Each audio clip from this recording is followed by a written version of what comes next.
Cuneta, galit na galit. Basher niya, binueltahan. Tumigil na kayo at di kayo nakakatulong. Plus wala kayong halaga sa amin.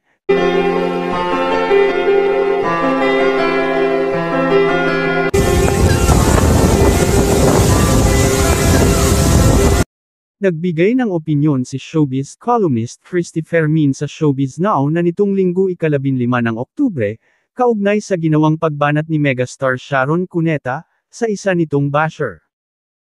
May isa kasing basher na pumutakti sa Instagram post ni Sharon Cuneta kamakailan, kung saan tampok ang isang handwritten note, mula sa kanyang panganay na si Casey Concepcion.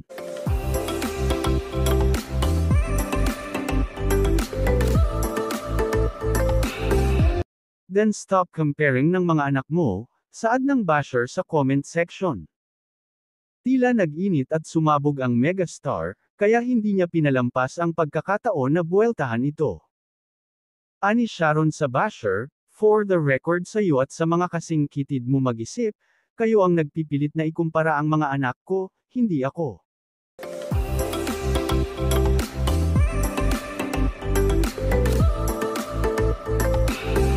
Tumigil na kayo at di kayo nakakatulong. Plus wala kayong halaga sa amin, kahit na obviously gusto niya maging mahalaga sa buhay namin, nang wala naman kayong karapatan o ginawa kundi manira ng buhay. Buhay niyo asikasuhin niyo at wala kayong kaalam-alam sa pinagdadaanan namin ng matagal na.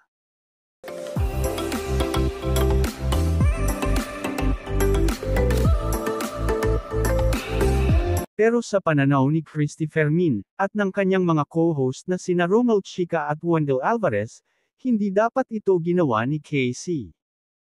Hindi na naman niya na-control ang kanyang sarili, sabi ni Christy. Kasi bilang isang pampublikong personalidad, ang mga artista, kailangan ng mga fans. Kailangan ng ating mga kababayan. Hindi dapat sila nagsasalita ng hindi namin kayo kailangan.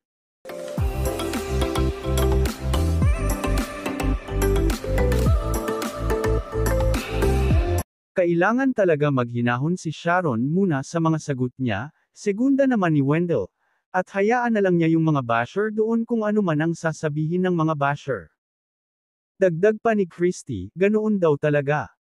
Public figure si Sharon Cuneta. Pinasok ang masalimuot na industriya ng showbiz. Natural talaga na tirahin sila ng hindi magagandang salita.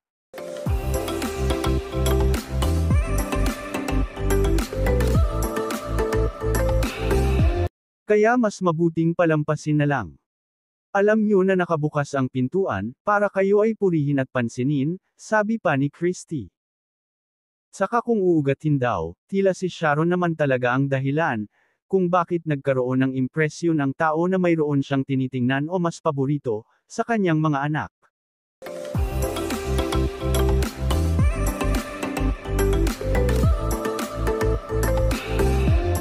Kaya siguro hindi nakakapagtakang, may mga pagkakataon na nakakaramdam si Casey Concepcion, na tila mag-isa lang siya. Pero depensa ni Sharon Cuneta, it was her choice.